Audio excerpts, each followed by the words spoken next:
I kind of feel a little bit dirty.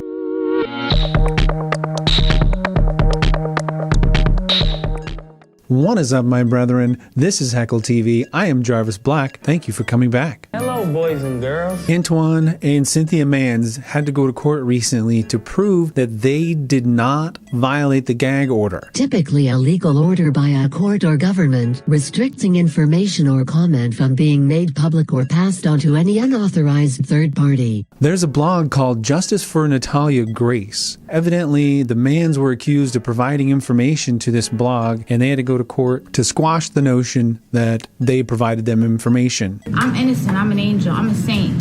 I'm a saint. In the process, the gag order was updated to, I think, avoid this type of situation in the future. It seems highly suspicious. Don't be suspicious. Don't be suspicious. The blog is definitely highly biased towards the Mans and Natalia Barnett's version. I personally don't really know who's telling the truth. To me, Natalia's story or her version of events don't quite add up to me. They didn't quite make sense. I watched the Dr. Phil interview. That interview raised a lot of questions for me. At the same time, the original story that Christine Barnett came out with, and then later Michael was perpetuating in other media sources, their version of events didn't quite add up. I personally believe that the truth is probably somewhere in the middle. Let's take a look at this blog and see what we can find out. Firstly, I'm a little bit skeptical about the date, Tuesday, October 29th. Nothing else has been added since then. Why would they have only recently had to go to court about that? The gag order was placed quite a while ago. Justice for NataliaGrace.blogspot.com.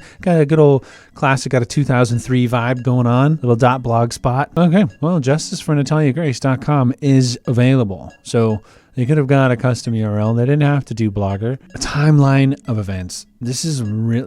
There's a lot of information here. I'm not going to be able to cover all of it. There have been a number of comments saying, just look at the pictures. Just look at the pictures. Now, in 2009, she does look pretty young. They're saying she's 6 years old. Now, this picture from 2010 looks a lot different than this picture. I don't know if these pictures if this is entirely accurate, because if you continue down, she looks a lot older here than here. And at age 9, maybe it's just the way that she's dressed here, definitely looks older in 2012. She looks younger in this picture to me than in this picture. She looks older to me here than in most of these pictures here through 2017. And look at the difference between 2017 and 2018 is only 1 year.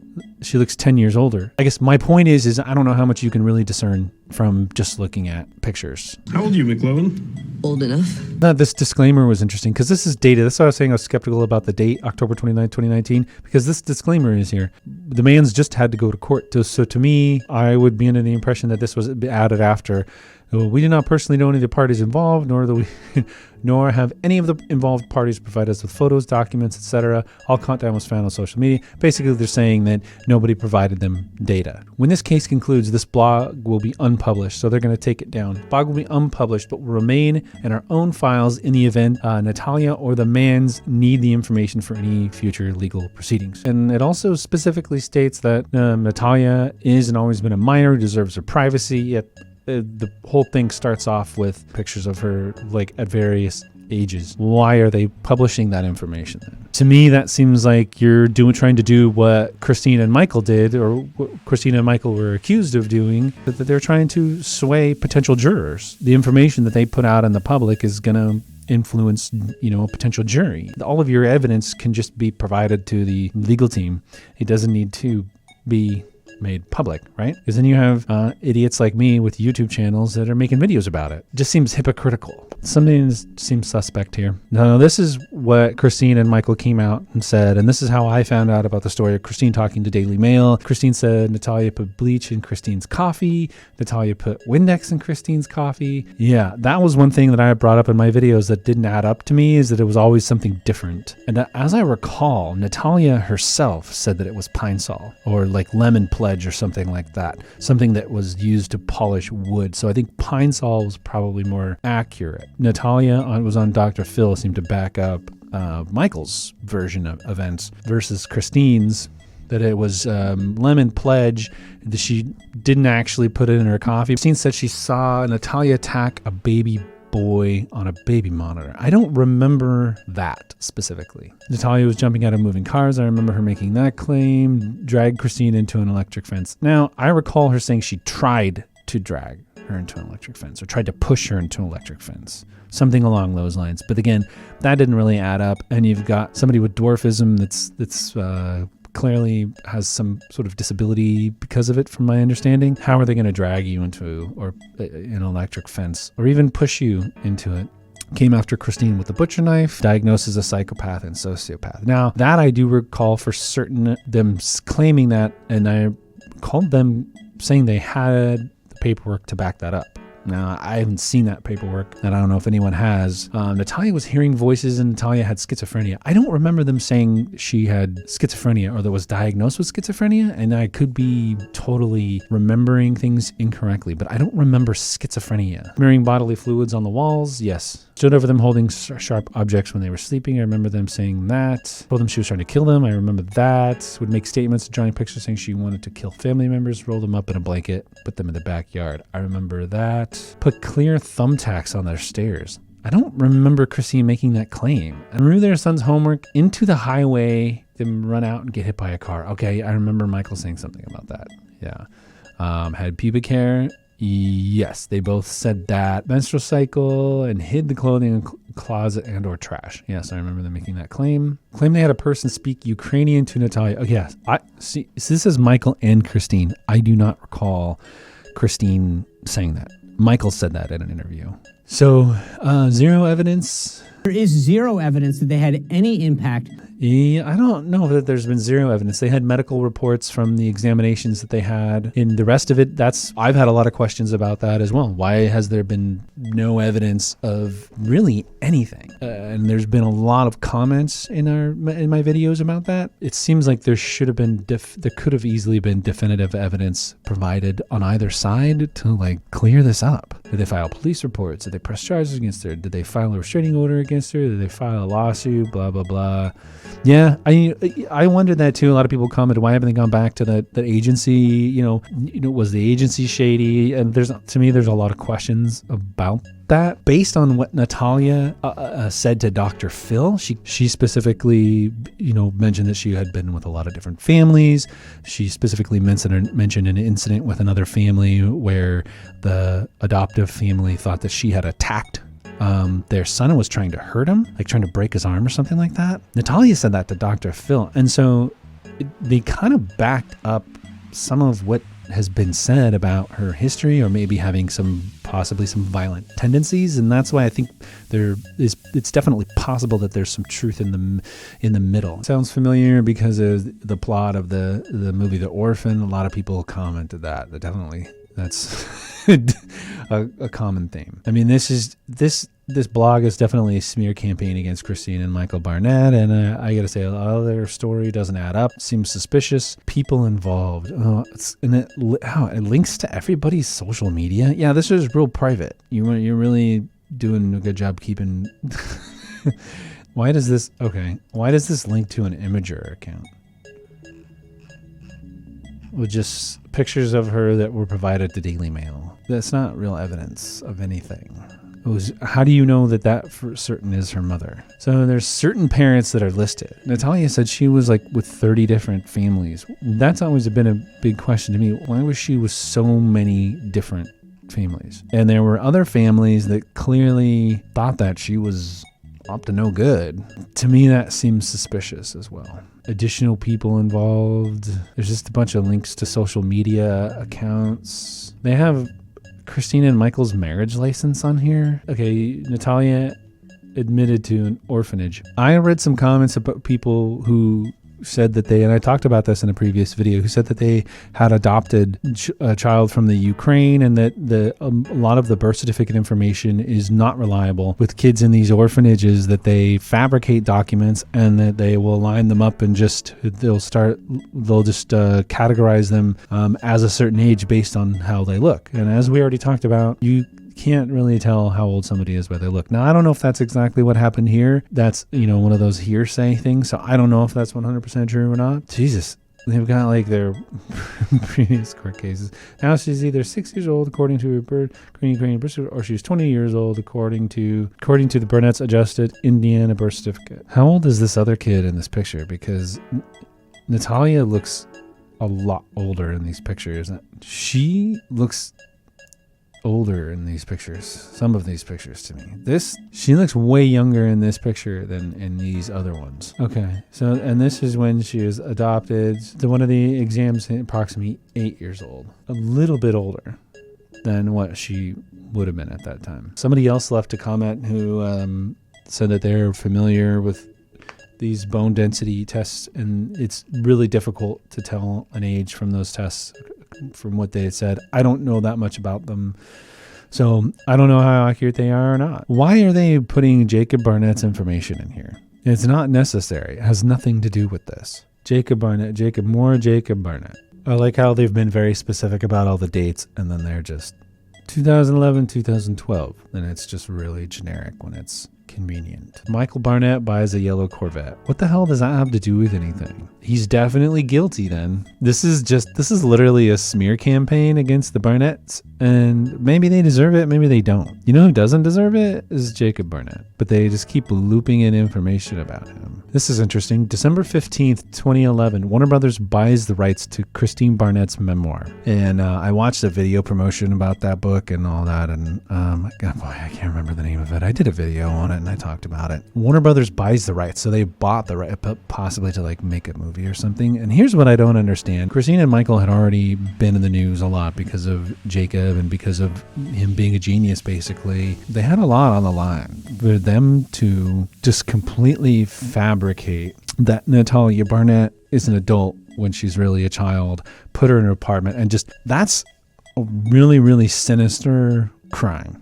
Committing that crime and then leaving the country and going to Canada and leaving they had a lot to lose, and the media attention they'd already gotten because of Jacob Barnett and everything that had happened before that, and Christine's book and all this stuff. They stood to lose a lot. Now that doesn't mean that people won't do awful things. I mean, look at Aaron Hernandez, had a lot to lose, and he still did what he did. Why would you take that chance? When I previously looked through all of the evidence, either Christine and Michael were really, really good liars, or they believed what they were saying.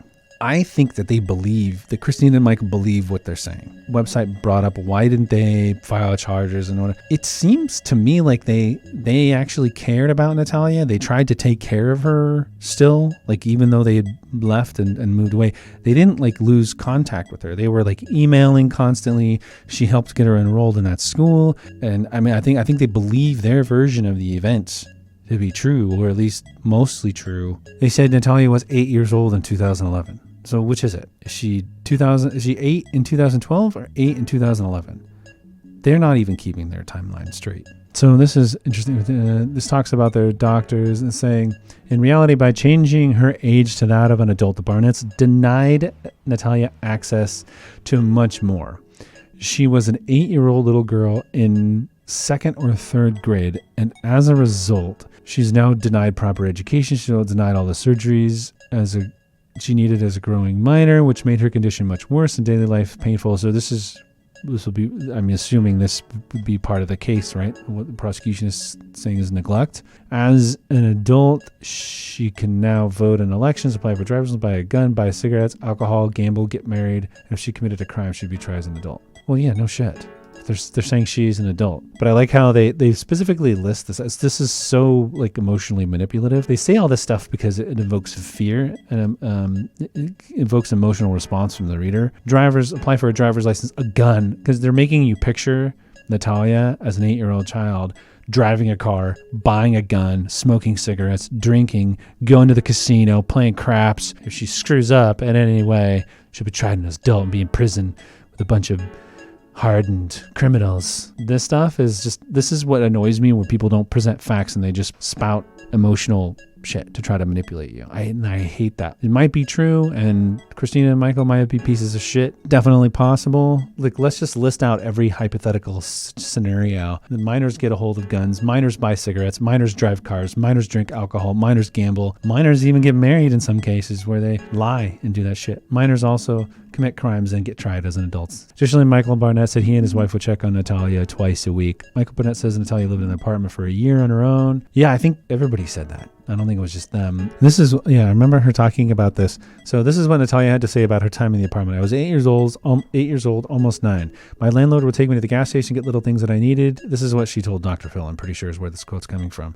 And the Barnetts would give me food that they didn't really eat, like canned food and stuff like that. First of all, the statement doesn't make sense. It would give me food that they didn't really eat. Oh, like they just gave her their trash. Is that really true? They just like bagged up all this shit that they didn't like and just threw it in her doorstep. It says canned food and stuff like that. I'm assuming that's like the microwave dinners, because that's what she specifically talked about on Dr. Phil. When you say stuff like that and you're being manipulative, it makes your story seem less credible. So they might have left her canned food and microwavable dinners, and that's what she means by stuff like that. But when you're acting like that they just left you like their leftovers, like they were in a different country, it doesn't make sense that they just drop off their trash for you to eat. Now she's 9 years old in 2012. They just said before that she was 8 in 2012, and before that said she was 8 in 2011. They can't keep their timeline straight. Christine publishes a book singing her own glorious praise about how she parented her genius son, James Hall the Spark. Yeah, and the whole thing is very self-aggrandizing. It's not a good look. Michael Barnett also states in a comment that he has autism. I don't know how this is relevant to the case, but okay. We now have 3 members in the same family claim to be autistic. This is another attempt to be manipulative, like, oh, clearly they're lying about autism. Well, if the father has autism, or maybe a misdiagnosed or undiagnosed autism, because when he was a kid, they probably weren't looking for those same kinds of things, it would be more likely that his kids would have autism, right? So it would make that actually makes sense from a logical perspective. I don't know if it's true or not, but it's not relevant. This blog is filled with a lot of manipulative crap that just to try to make them look bad instead of focusing on the facts. So these are not facts. You making one assumption, presuming that what you stated initially is true. I don't see any definitive evidence that is the case. And I don't know if she's an adult or not, but there's no definitive evidence here. So they're listing the things that they sold when they moved to Canada. Okay, cool. What does that have to do with anything? This is, what? We already read this. Duplicated. All right, September 4th, 2013, Natalia's birthday. She's now 10 years old, according to her Ukrainian birth certificate. Yeah, she doesn't look like a 24-year-old there, to me. There's a lot of 24-year-olds that don't look 24. I mean, that's why Tom Holland's playing a teenager in Spider-Man. I'm not familiar with this type of dwarfism. I don't know. This picture, she looks like she could be older. This picture, not so much. This picture, kind of, possibly. You know, I don't know. This picture from 2010, she looks older than this picture from 2013. They're trying to create a timeline with these pictures, and I'm sorry, but I'm just not convinced by pictures, because pictures are two-dimensional representation of a three-dimensional world. Everything we see is through our own subjective filtered lens, and so that's exactly why this is not definitive fact. They're saying she was baptized, so that's right, Antwon was a pastor, just constantly bringing up Jacob. And Jacob doesn't have anything to do with this. His name should not be smeared as a part of this. Michael Barnett purchases a home in Indianapolis. Okay. Was revoked by the IRS. Well, that's it. We've got the definitive evidence, folks. They're criminals. They're guilty. Woo. Get it? Got it? Good. October 24th, 2016. More than 3 years after the Barnetts had allegedly abandoned Natalia, Michael Barnett's personal primary care doctor, Andrew Philip McLaren, allegedly wrote a letter stating Natalia was older than she claimed to be. In the letter, he repeats the same claims of the Barnetts in regards to Natalia's adoption, mental health, and allegations she had been committing fraud. The letter from the doctor states that Natalia was diagnosed with sociopathic personality disorder, which isn't a named personality disorder in the DSM. Why would a doctor say sociopathic personality disorder and not antisocial personality disorder? Yeah, I mean, that's a legit question. Who is he writing the letter to? I mean, it does seem suspicious to me.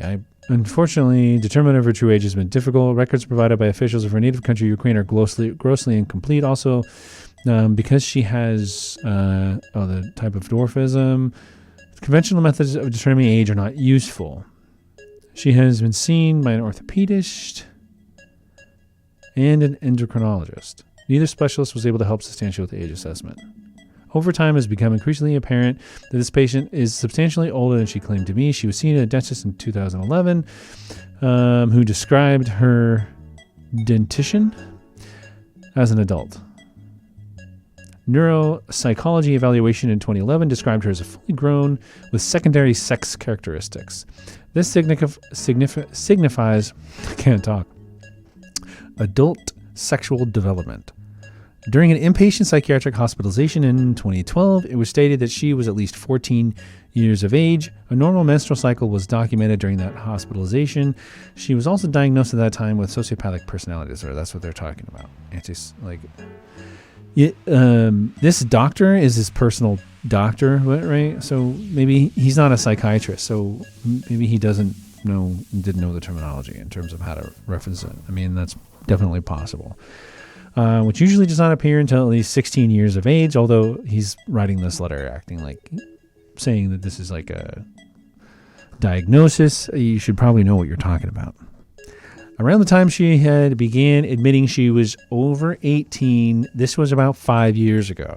She has continued to fool those who have the best intention. This includes previous and current caregivers, physicians, and her adoptive parents. The biggest victims here are Michael and Christine Barnett, who did everything in their power to provide rewards or enormous amount of stress.